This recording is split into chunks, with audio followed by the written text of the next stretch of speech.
Hello students, again welcome back to our YouTube channel HR chemistry and research partner. तो students, आज की video में बात करेंगे पैकिंग एफिशिएंसी और पैकिंग फ्रैक्शन की। तो पहले हम बात कर लेते हैं कि सॉलिड स्टेट में पैकिंग फ्रैक्शन या पैकिंग एफिशिएंसी पढ़ना हमारे लिए क्यों जरूरी है।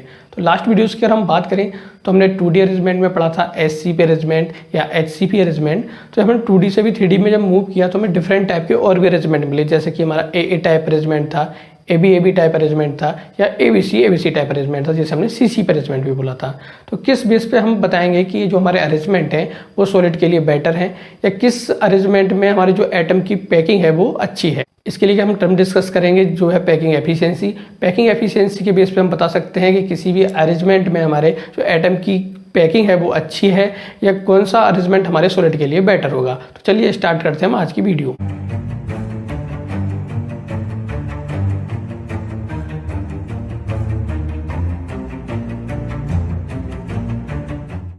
स्टूडेंट्स, पहले हम बात कर लेते हैं पैकिंग एफिशिएंसी और पैकिंग फ्रैक्शन की।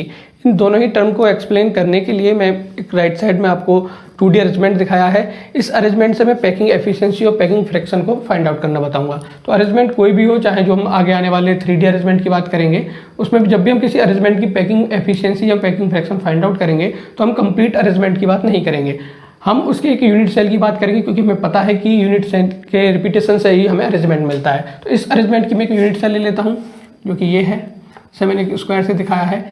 और पूरे अरेंजमेंट की मुझे पैकिंग एफिशिएंसी फाइंड आउट करनी है तो मैं पूरे अरेंजमेंट को ना लेकर उसके एक यूनिट सेल को ले लिया है मैंने। और इस यूनिट सेल की जो पैकिंग एफिशिएंसी आएगी, हम मान लेंगे कि यही यूनिट सेल इस पूरे अरेंजमेंट को रिप्रेजेंट कर रही है, तो जो एफिशिएंसी इस यूनिट सेल की आएगी वो पूरे अरेंजमेंट की होगी। तो पैकिंग एफिशिएंसी और पैकिंग फ्रैक्शन होता क्या है उसकी हम बात कर लेते हैं। तो पैकिंग फ्रैक्शन की मैं बात करूँ तो पैकिंग फ्रैक्शन में शॉर्ट में PF लिख दिया है। पैकिंग फ्रैक्शन जो है वो होता है हमारा कि यूनिट सेल जो है, जो मैं दिखा रहा हूँ कि स्क्वायर में दिखाई दे रही है आपको, ये यूनिट सेल कितना एरिया या कितना स्पेस ऑक्यूपाई करती है। और इस यूनिट सेल के अंदर जो भी एटम आ रहे हैं, मैं डार्क कर देता हूँ, तो ये जो आपको दिखाई दे रही है यूनिट सेल, इसके अंदर जो एटम आए हैं, अब एटम में दिखा देता हूँ आपको, एटम जो आए हैं वो कितना स्पेस ऑक्यूपाई करते हैं। ये रेशियो आपको बताएगा कि उसका पैकिंग फ्रैक्शन क्या है। आपको क्लियरली दिखाई दे रहा होगा कि मैं यूनिट सेल की बात कर रहा हूँ, वो एक स्क्वायर है जो मैं अब दिखा रहा हूँ। और इसमें अगर एटम्स की बात करूँ तो एटम्स जो आपके कॉर्नर में 4 दिखाई दे रहे थे, तो इनका कितना पोर्शन अंदर है यूनिट सेल की, वो मैं दिखा रहा हूँ कि ये जो पोर्शन है वो इन एटम्स का यूनिट सेल के अंदर है। तो अगर मैं बात करता हूँ इस यूनिट सेल की, जो मैं स्क्वायर से दिखाई है, इस यूनिट सेल की पैकिंग फ्रैक्शन की बात करूँगा तो कितना स्पेस ऑक्यूपाई किया है इस यूनिट सेल ने और कितना पोर्शन या कितना स्पेस ऑक्यूपाई किया है एटम्स ने जो इस यूनिट सेल के अंदर है। आपको ध्यान देना है कि कितना स्पेस ऑक्यूपाई किया है एटम्स ने जो इस यूनिट सेल के अंदर है, मतलब इस पोर्शन की मैं बात कर रहा हूँ, और कितना पोर्शन ऑक्यूपाई किया है पूरी यूनिट सेल ने। तो ये फॉर्मूला होगा वो कुछ टाइप से होगा, स्पेस मैं से ऊपर लिख देता हूँ कुछ, पैकिंग फ्रैक्शन का जो फॉर्मूला होगा वो होगा स्पेस ऑक्यूपाइड बाय, मैं एटम्स लिख रहा हूँ, आयंस भी लिख सकता हूँ, इसलिए मैं एक बार में लिख देता हूँ लैटिस पॉइंट। तो space occupied by lattice point in unit cell, ये आपको ध्यान रखना है कि जो मैं बात कर रहा हूँ कि जो स्पेस ऑक्यूपाइड कर रहे हैं लैटिस पॉइंट, वो यूनिट सेल के अंदर वाले होने चाहिए, अपॉन स्पेस ऑक्यूपाइड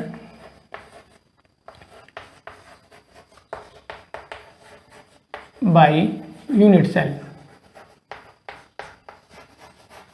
आपको इस फॉर्मूले से क्लियर हो रहा है कि space occupied by lattice point in unit cell, मतलब यूनिट सेल में जो आपके लैटिस पॉइंट आ रहे हैं, एटम आ रहे हैं, वो कितना स्पेस ऑक्यूपाइड कर रहे हैं upon space occupied by unit cell, मतलब जो आपकी कंप्लीट यूनिट सेल है वो कितना स्पेस ऑक्यूपाइड करिए। और इस रेशियो को आप बोलेंगे पैकिंग फ्रैक्शन। और इसे आप देखते हैं तो जस्ट इसकी तरह है, जैसे आप किसी एग्जाम में सपोज 400 मार्क्स लाते हैं, आपके 400 मार्क्स हैं वो 600 मार्क्स में से आते हैं। तो 600 मार्क्स जो हैं वो आपके टोटल मार्क्स हैं, आप बोल सकते हैं कि मैक्सिमम मार्क्स हैं। टोटल मार्क्स हो सकते हैं आपके, या बोल सकते हैं आपसे मैक्सिमम मार्क्स हैं। और जो आपके 400 हैं वो ऑब्टेन मार्क्स हैं। आप इसे फ्रैक्शन की बात करें तो इसे मैं बोलूँगा मार्क्स फ्रैक्शन, इसे आप बोल रहे हैं पैकिंग फ्रैक्शन, क्योंकि हम पैकिंग की बात कर रहे हैं। इसमें रेशियो में देखता हूँ कि जो 400 मार्क्स है वो आपका ऑब्टेन मार्क्स है और जो 600 है वो आपका मैक्सिमम मार्क्स है। तो 600 में से आपने कितने मार्क्स लिए हैं 400। तो इधर मैं देखता हूँ कि ये जो यूनिट सेल का एरिया है वो मैक्सिमम एरिया है, मतलब कंप्लीट एरिया है जो कि टोटल मार्क्स के बराबर है। और जो आपने जो एटम है, इन एटम्स ने जितना एरिया कवर किया है वो आपका ऑप्टेन मार्क्स की तरह है। जो मैं आपको स्पेस दिखा रहा हूँ ये वो स्पेस है जो ऑक्यूपाई नहीं किया है, मतलब ये एरिया जो मैं दिखा रहा हूँ अभी आपको, ये एरिया वो है जो है तो यूनिट सेल का, लेकिन एटम ने ऑक्यूपाई नहीं किया है। अब आपको अच्छे से क्लियर हो रहा होगा कि ये यूनिट सेल जो आपको दिख रही है स्क्वायर में, इस यूनिट सेल का जो कंप्लीट एरिया था या कंप्लीट बोल सकता हूँ मैं स्पेस ऑक्यूपाइड किया था, उसमें से जो एटम्स थे 4 जो उसके कॉर्नर पे थे वो इतना पोर्शन कवर करते हैं, जो बीच का पोर्शन है ये कवर नहीं करते हैं। तो जो पैकिंग फ्रैक्शन की मैं बात करूंगा वो होगा आपका space occupied by lattice point in unit cell. मतलब मैं इस स्पेस की बात कर रहा हूँ, इतने पोर्शन की, इधर इसकी इतने पोर्शन की, लेकिन अभी मैं बता नहीं सकता कि एग्जैक्टली कितना पोर्शन है। और बात कर रहा हूँ मैं, अगर नीचे की बात करूँ तो space occupied by unit cell, मतलब यूनिट सेल का टोटल जो मेरा वो है पोर्शन है वो ये है। तो ऐसे मैं कैलकुलेट करूँगा तो ये आएगा कि क्योंकि ये मेरा स्क्वायर है तो क्योंकि इसकी लेंथ भी है इसकी विड्थ भी है, तो मैं इसकी लेंथ इंटू विड्थ से निकाल लूँगा इसका एरिया। तो जो एरिया आएगा वो आएगा हमारा जो हमारी यूनिट सेल के द्वारा स्पेस ऑक्यूपाई किया गया है वो।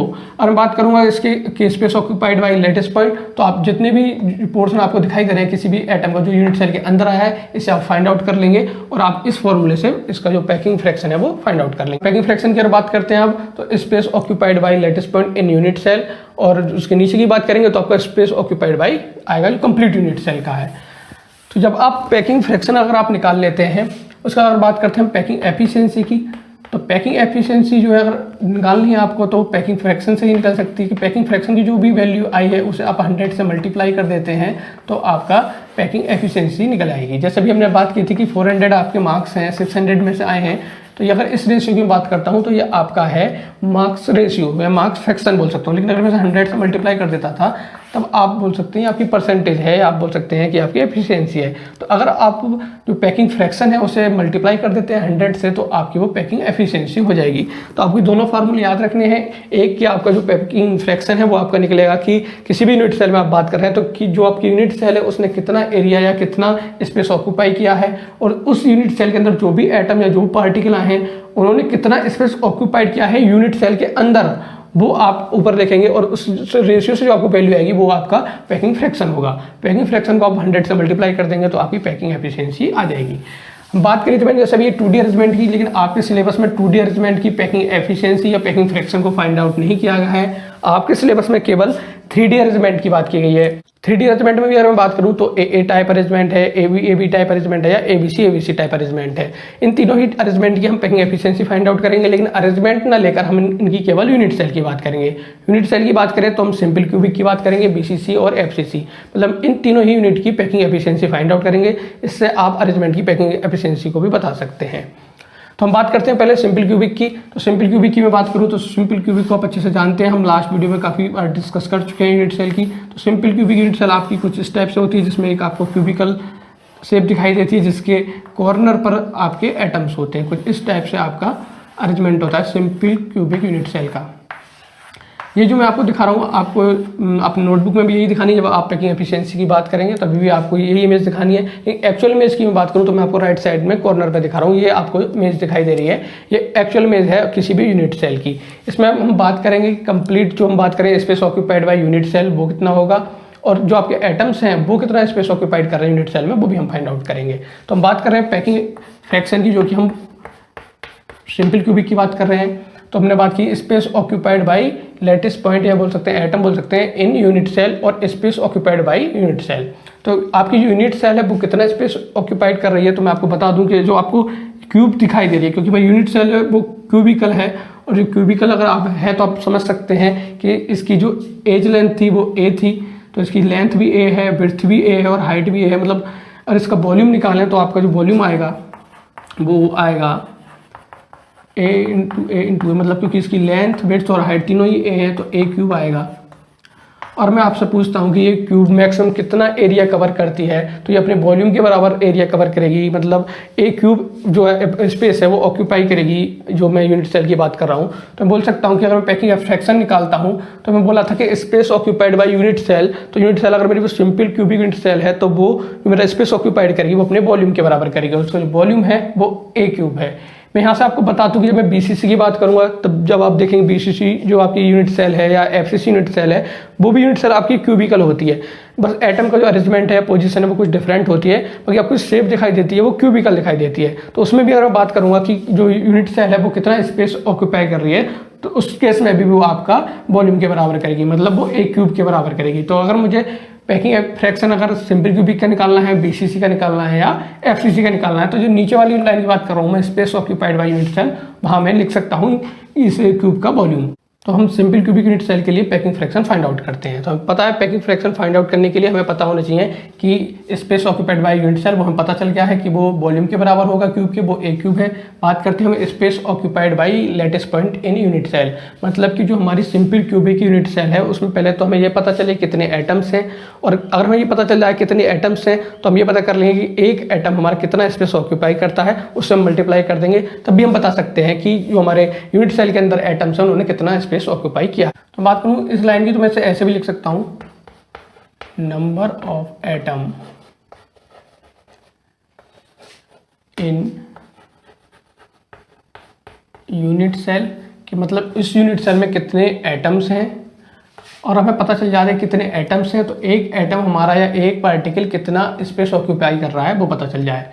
और दूसरा हम इसे मल्टीप्लाई कर सकते हैं, स्पेस ऑक्यूपाइड बाई 1, मैं लेटेस्ट पॉइंट लिखा तो मैं लेटेस्ट पॉइंट लिख देता हूँ, लेटेस्ट पॉइंट। और नीचे की बात करूँगा तो मैं space occupied by unit cell बोला था, इसे मैं बोल सकता हूँ, इसे मैं बोलूँगा वॉल्यूम ऑफ क्यूब, क्योंकि आपको पता चल गया है। और इसे मैं बोल सकता हूँ एक क्यूब भी बोल सकता हूँ। इस फॉर्मूले को मैं अभी और भी सिंप्लीफाई करूँ तो ये हो जाएगा packing fraction is equal to, ये लिख रहा है number of atom in unit cell, तो ध्यान होगा इसे ही हम बोलते थे जेड वैल्यू। तो जेड वैल्यू को आपको ध्यान होगा, मैंने लास्ट वीडियो में अच्छे से डिस्कस भी किया था सिंपल क्यूबिक, बीसीसी और एफसीसी में, कि जेड वैल्यू जो होती थी number of atom per unit cell होता था, कि किसी यूनिट सेल में कितने एटम्स हो सकते हैं, इसकी बात की। तो मैं इसे लिख देता हूँ जेड। बात करता हूँ मैं space occupied by 1 lattice point, मतलब एक एटम द्वारा कितना स्पेस ऑक्यूपाइड हो रहा है हमें वो लिखना है। और हमें पता है कि हमारे चाहे वो बीसीसी हो, एफसीसी हो या सिंपल क्यूबिक है, जितने भी यूनिट सेल हैं वो हमारे 3D हैं। 3D में हमारे जितने भी एटम हैं वो सॉलिड स्फीयर हैं, और सॉलिड स्फीयर का आपको पता है जो स्पेस वो ऑक्यूपाई करेगा वो अपने वॉल्यूम के बराबर करेगा। कोई भी अगर एटम है, जैसे मैं आपको दिखा रहा हूँ, कोई ये सपोज एटम है, तो ये जो, और इस एटम की बात करूँगी कितना स्पेस ऑक्यूपाई कर रहा है, तो ये अपने वॉल्यूम के बराबर करेगा। और किसी भी सॉलिड स्फीयर का जो वॉल्यूम होता है वो होता है 4/3 पाई आर क्यूब। आर जो है उसकी रेडियस है। तो यहाँ लिख सकते हैं कि अगर हमें पता चल जाए कि उस यूनिट सेल में कितने एटम हैं और एक एटम का कितना स्पेस ऑक्यूपाइड कर रहा है यूनिट सेल में, वो हमें पता चल जाए, वो हमें पता है अपने वॉल्यूम के बराबर करेगा। तो मैं लिख देता हूँ 4/3 pi r cube, are radius है।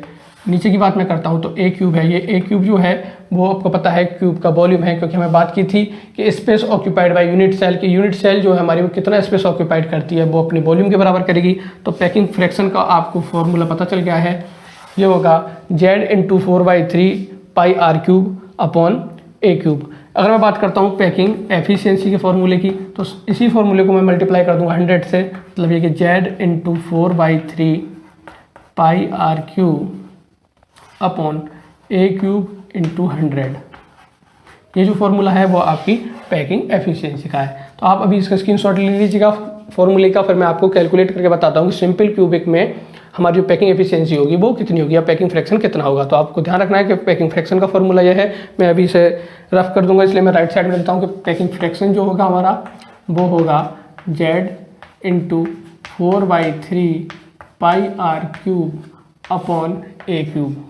और आपको दूसरे फॉर्मूला में लिखता हूँ पैकिंग अगर एफिशिएंसी में फाइंड आउट करनी होगी तो वो पैकिंग फ्रैक्शन इंटू 100 होगा, तो हमारी पैकिंग एफिशिएंसी आ जाएगी। तो अभी मैं रफ किए देता हूँ इसे, और हम बात करेंगे अब अपने सिंपल क्यूबिक यूनिट सेल की।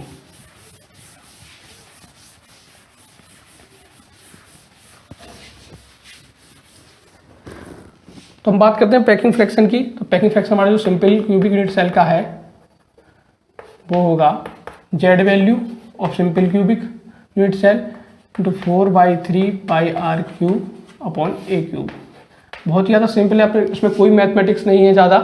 अब हो सकता है आप बायो बैकग्राउंड की और आपको डर लगता हो मैथ से, तो इसमें कोई भी ज़्यादा मैथमेटिक्स नहीं है। जो मैं कैलकुलेट करूँगा वैल्यू सिंपल क्यूबिक की हो या बीसीसी या एफसीसी के पैकिंग एफिशिएंसी की, वही रहेगी, चाहे मैं करूँ या आप करें, आज करेंगे या कल, सेम वैल्यू रहनी है। जेड वैल्यू की अगर हम बात करें तो हम लास्ट वीडियो में बात की थी कि जेड वैल्यू जो होती है किसी यूनिट सेल में, अगर जो एटम का साइज था, एक्चुअल साइज की बात करूँ मैं, जैसे मैं आपको दिखा देता हूँ कि इधर लेफ्ट साइड में दिखा रहा हूँ कि जो एक्चुअल इमेज आपको दिखाई दे रही है सिंपल क्यूबिक यूनिट सेल की, तो उसमें आप देख रहे हैं जो एटम है कॉर्नर पे, उनका जो एक्चुअल साइज है, इन एटम्स को मैं अगर ऐड कर देता हूँ तो कितने एटम बनेंगे, जो एटम बनेंगे उसे हम बोल देते हैं number of atom per unit cell, उसे हम जेड वैल्यू बोला था। और उसे मैंने कैलकुलेट करना भी बताया था, वो ये था कि अगर जेड की वैल्यू में काउंट करता हूँ सिंपल क्यूबिक की, वो होती है कितने एटम हैं इसमें, तो 8 एटम है, वो भी है कॉर्नर पर। तो कॉर्नर पर जो कंट्रीब्यूशन था 1/8 था, तो इसकी जेड वैल्यू थी वो 1 थी। उसके बाद फिर हमने बात की थी ए एंड आर रिलेशन की, वो मैं बता रहा हूँ क्यों हमें जरूरत पड़ेगी। और मैं पैकिंग फ्रैक्शन जब फाइंड आउट करूँगा तो मैं जेड की वैल्यू 1 रख दूंगा, वॉल्यूम है 4/3 पाई आर क्यूब, और नीचे में लिखूंगा ए क्यूब। और आपको पता है कि ऊपर देखेंगे तो आर क्यूब है, नीचे ए क्यूब है, तो या तो आप आर की वैल्यू ए की टर्म में रखेंगे या फिर ए की वैल्यू आर की टर्म में रखेंगे, तभी इसे आप कैंसिल आउट कर सकते हैं। तो इसका मतलब आपको रिलेशन चाहिए ए और आर का, इसलिए लास्ट वीडियो में हमने डिस्कस किया था ए एंड आर का रिलेशन। और आपको ध्यान होगा कि जब ये क्यूब है तो इसकी एज लेंथ जो है वो ए है। और मैं आपको ध्यान दिला दूं कि आपके जो एटम थे कुछ इस टाइप से थे, अगर एक्चुअली एटम की बात करूं मैं, कुछ इस टाइप से हुआ करते थे। तो अगर इस एटम की रेडियस आर है, इसकी भी आर है, और एज लेंथ आपकी ए है, आपको दिख रहा होगा अच्छे से कि ये एज लेंथ अगर ए है और इन दोनों एटम्स की रेडियस जो है आर है, तो ए इज इक्वल टू आपको यहाँ से 2r मिलेगा। तो ए और आर का रिलेशन जो था वो ए इज इक्वल टू 2r था सिंपल क्यूबिक के लिए। इसके लिए अगर आपको कम समझ में आ रहा है तो आप लास्ट वीडियो में देख सकते हैं, उसमें हमने जेड वैल्यू और ए और आर के रिलेशन की बात की थी। फ्रैक्शन की अगर हम बात करेंगे तो पैकिंग फ्रैक्शन हो जाएगा हमारा 1 × 4/3 पाई। और आपको देखना है कि आप आर की वैल्यू ए की टर्म में रखेंगे या ए की वैल्यू आर की टर्म में रखेंगे। आप कैसे भी रख लीजिएगा, आंसर आपका सेम आना, जैसा आपको सिंपल लगता है आप रख सकते हैं। तो मैं जो वैल्यू रखूँगा वो मैं ए की रख लेता हूँ आर की टर्म में, और जो ए की वैल्यू है वो है 2r, तो मैं 2r की पावर 3 कर देता हूँ। और इसे मैं और भी ज़्यादा सिंपलीफाई करूँ तो कुछ ऐसा हो जाएगा 1 × 4/3 पाई आर क्यूब। वैसे चाहे आप मैथमेटिक्स की हो या बायो बैकग्राउंड की हो, तो इसमें कोई इतना बड़ा रॉकेट साइंस नहीं है, सिंपल मैथमेटिक्स है ये, इसे आप कर सकते हैं। तो मैं और भी समझाने के लिए आपको इसे 3 टाइम्स लिख देता हूँ, क्योंकि इसकी पावर 3 है। तो आप देखेंगे 4/3 पाई आर क्यूब, और नीचे मैंने 2r था उसे 3 टाइम्स लिख दिया। तो आप देखेंगे आर की जो पावर है वो 3 है, और यहाँ पर भी अगर आप देखेंगे 3r है, तो आपको इन्हें क्रॉस कर सकते हैं। ऊपर अगर मैं देखता हूँ तो ऊपर आपको जो मिलेगा वो 4/3 पाई है, और नीचे की अगर मैं बात करता हूँ तो 2 × 2 × 2 बचा है। तो इसमें अगर देखूँ तो मैं 4 से 4 भी काट सकता हूँ। तो यहाँ अगर मैं बात करूँ तो पैकिंग फ्रैक्शन जो मिला है आपको π/6 मिला है। ये आपको बहुत अच्छे से ध्यान रखना है कि ज़रूरी नहीं है कि आपके एग्जाम में यही क्वेश्चन आए, चाहे वो ऑब्जेक्टिव हो कि सिंपल क्यूबिक हो या बीसीसी या एफसीसी की पैकिंग एफिशिएंसी क्या है या पैकिंग फ्रैक्शन क्या है। आपको ये भी आ सकता है कि पैकिंग फ्रैक्शन सिंपल क्यूबिक का क्या है, और ऑब्जेक्टिव में आपको न्यूमेरिकल वैल्यू ना देकर आपको इस पाई के टर्म में भी आंसर आ सकते हैं। तो आपको ध्यान रखना है कि पैकिंग फ्रैक्शन की अगर बात करें सिंपल क्यूबिक की तो π/6 होता है।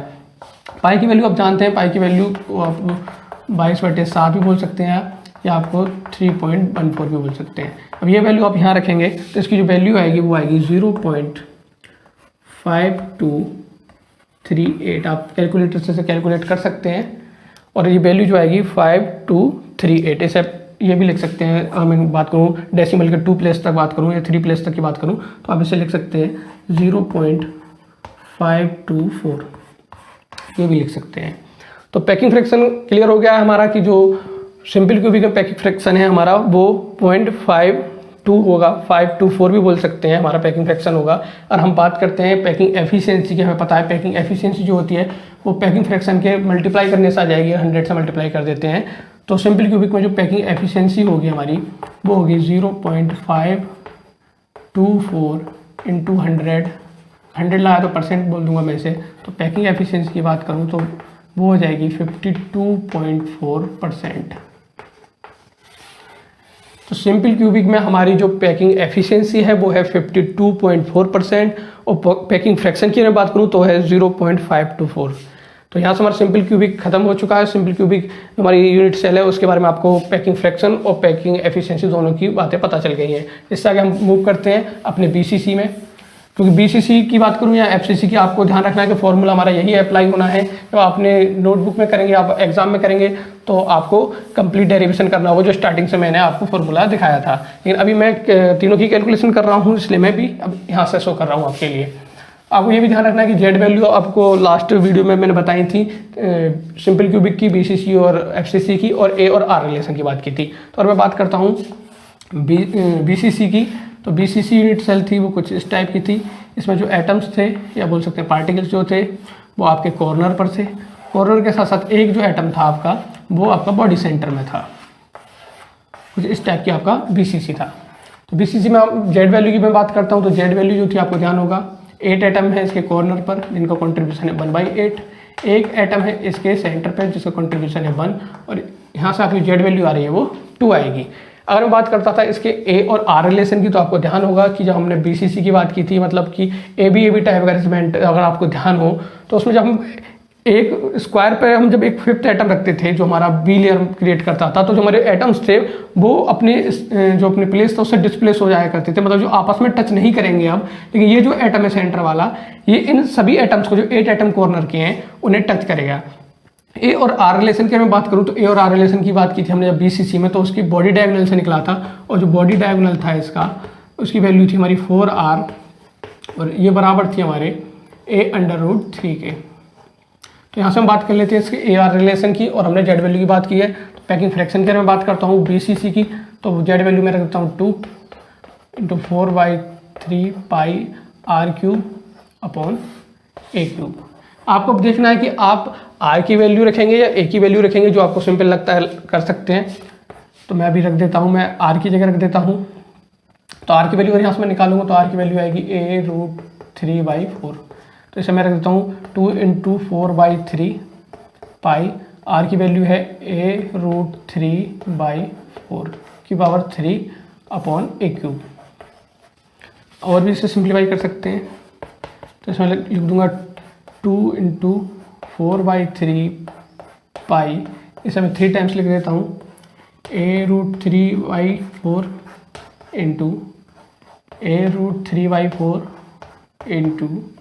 a√3/4 और डिवाइडेड बाई a³। देख लेते हैं आपको इसमें क्या क्या आपको काट सकते हैं। तो a³ की बात करेंगे तो आप a काट सकते हैं। 4 की बात करें तो आप यहाँ से 4 भी काट सकते हैं। तो यहाँ से जो आपको मिलेगा वो मिलेगा 2π/3, क्योंकि 2 ये है आपका, पाई यहाँ से बचा है, 3 ये है। यहाँ से आप देखेंगे तो आपको मिलेगा √3 × √3/4 × √3/4। नीचे आपको कुछ नहीं बचा है। और आपको ध्यान होगा कि √3 की मल्टीप्लाई अगर √3 से करते हैं तो आपका 3 आता है। तो अगर मैं बात करूँ इस 3 से आप इन 2 को भी काट सकते हैं। तो आपकी अब तक की जो वैल्यू बची है वो देखेंगे तो आपका बचा है 2 × पाई × √3। और नीचे की बात करेंगे तो आपका बचा है 4 × 4। इसे आप अच्छे से देख ले सकते हैं। कहीं भी आपको कोई भी डाउट है तो मेरे को कमेंट बॉक्स में बता सकते हैं। और इस कैलकुलेशन को मैं आगे बात करूँ सॉल्व करने की, तो आप इसे सॉल्व कर सकते हैं, कैलकुलेटर की हेल्प ले सकते हैं। और जब आप इसे सॉल्व करेंगे तो आप देखेंगे कि ये वैल्यू जो आएगी वो आएगी 0.68। मतलब कि जो बीसीसी का पैकिंग फ्रैक्शन है वो 0.68 है। आप इसका स्क्रीनशॉट ले लीजिएगा, फिर मैं इसे रफ किए देता हूँ। तो बीसीसी का आपको पता चल गया है कि जो पैकिंग फ्रैक्शन है वो 0.68 है। बात मैं करता हूँ पैकिंग एफिशिएंसी की, बीसीसी की। तो पैकिंग फ्रैक्शन जो है 0.68 को मल्टीप्लाई कर दूंगा मैं 100 से, % हो जाएगा, और पैकिंग एफिशिएंसी जो हो जाएगी इसकी वो 68% हो जाएगी। तो बात करूँ पैकिंग एफिशिएंसी की तो 68% है बीसीसी की, और पैकिंग फ्रैक्शन की बात करूँ तो मैं 0.68 है। इसके बाद हम बात करते हैं एफसीसी की। एफसीसी को मैं इसमें ही बता देता हूँ कि एफसीसी जो होगा उसमें भी एटम जो होंगे कॉर्नर पे होंगे, कॉर्नर के साथ साथ जो हमारे फेसेस हैं उस ईच फेसेस पे होंगे। तो जो कुछ अरेंजमेंट होगा हमें इस टाइप से मिलेगा, और हम जो उसकी पैकिंग एफिशिएंसी या पैकिंग फ्रैक्शन जो कैलकुलेट करेंगे वो भी कर लेते हैं। तो बात करता हूँ उसके ए एंड आर रिलेशन की बात करता हूँ, और जेड वैल्यू की तो आपको पता होगा जेड वैल्यू एफसीसी में कितनी थी, और ए आर रिलेशन जो था हमने कैसे फाइंड आउट किया था वो भी आपको पता होगा। फिर मैं आपको एक बार रिकैप किए देता हूँ कि जेड वैल्यू की हम बात कर रहे थे, तो जेड वैल्यू जो होगी उसकी कि 8 एटम हमारे कॉर्नर पर हैं और उनका कंट्रीब्यूशन 1/8 है। 6 एटम हमारे फेसेस पे, और फेसेस पे जो हमारा कंट्रीब्यूशन होता है वो 1/2 का होता है। तो यहाँ से हमें 1 + 3 मिलेगा, मतलब जो 1 एटम मिल रहा है हमें वो कॉर्नर की वजह से मिल रहा है, 3 एटम हमें जो मिल रहा है वो फेसेस की वजह से मिले। तो हमारी जेड वैल्यू है वो टोटल 4 है। तो जेड वैल्यू जो आएगी हमारी 4 है एफसीसी के लिए। ए और आर रिलेशन की अगर मैं बात करूँ तो आपको ध्यान होगा कि हमारे फेस की बात करूँ किसी भी फेस पे, तो मैं भी एटम का साइज छोटा कर दिया तो एक्चुअल आपको समझ में नहीं आ रहा होगा कि इमेज जो है, लेकिन आपको पता है कि जो भी हमारे फेस पे एटम था वो हमारे कॉर्नर पे जितने भी एटम थे उनसे टच करता था, और हमने उसका फेस डायगोनल से वैल्यू फाइंड आउट की थी हमने लास्ट वीडियो में, जो हमने ए और आर रिलेशन की बात की थी। तो जो फेस डायगोनल था वो 4r के बराबर था, आपको ध्यान होगा कुछ इस टाइप से हमने बनाया था। तो 4r = जो आया था हमारा वो आया था a√2। तो ए और आर रिलेशन हमें पता चल गया है, जेड वैल्यू हमें पता है तो हम इस फॉर्मूले में रख देते हैं। तो पैकिंग फ्रैक्शन जो हमारा एफसीसी का होगा वो होगा 4 × 4/3 πr³ upon a³। A R relation हम रख देते हैं तो 4 × 4/3 × पाई। अब आर की वैल्यू अगर आपको रखनी है तो रख सकते हैं, तो आर की वैल्यू यहाँ से आपको मिलेगी a√2/4, यहाँ रख सकते हैं a√2/4 की पावर क्यूब। a³ आपका नीचे चल रहा है, और सिंप्लीफाई करेंगे तो जो पैकिंग एफिशिएंसी है आपकी वो आ जाएगी 4 × 4/3 × पाई। इसे 3 टाइम्स हम लिखेंगे a√2/4 × a√2/4 × a√2/4। आपको नीचे है वो a³ है। आप देखेंगे क्या क्या कट सकता है यहाँ से, तो a³ से आपका ये कट जाएगा। 4 की बात करेंगे तो इन 4 से आपके ये 2 4 कट जाएंगे।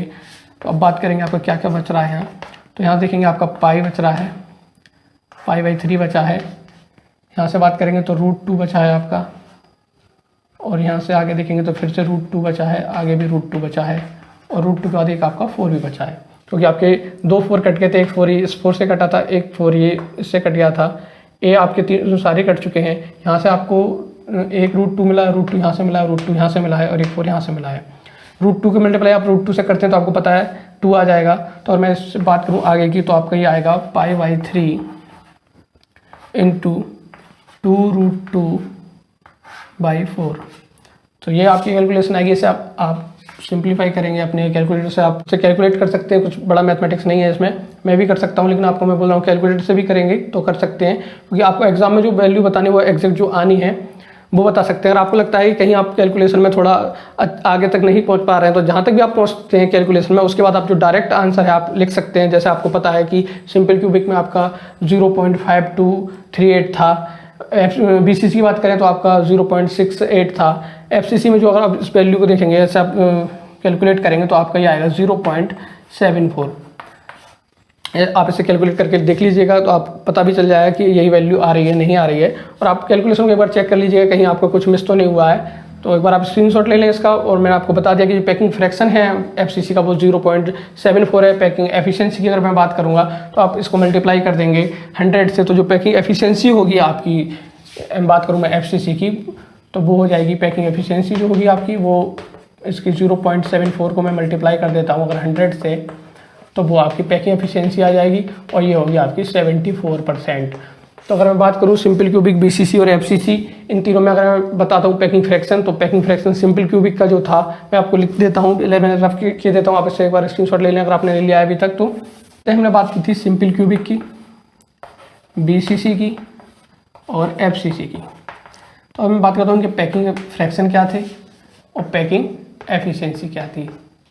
तो पैकिंग फ्रैक्शन की मैं बात करता हूँ तो सिंपल क्यूबिक का जो पैकिंग फ्रैक्शन था 0.5238 था। तो आपको डेसिमल के 2 प्लेस तक लिखना है तो आप लिख सकते हैं केवल 0.524 भी लिख सकते हैं। बीसीसी की बात करूँ मैं तो 0.68 था। एफसीसी की बात करता हूँ तो 0.47 था। पैकिंग एफिशिएंसी की बात करता हूँ तो 52.4 लिख देता हूँ मैं, क्योंकि डेसिमल के ज़्यादा आगे तक नहीं जा रहा मैं, क्योंकि ये 5 से ज़्यादा है तो इसमें ऐड कर दिया है मैंने। ये 68% था और ये 74% थी। मैं बात करता हूँ जेड वैल्यू की, तो जेड वैल्यू जो आपको ध्यान होगा 1 था, यहाँ 2, यहाँ 4 था। एक टर्म और ऐड कर देते हैं जिसे हम बोलेंगे वॉइड परसेंट।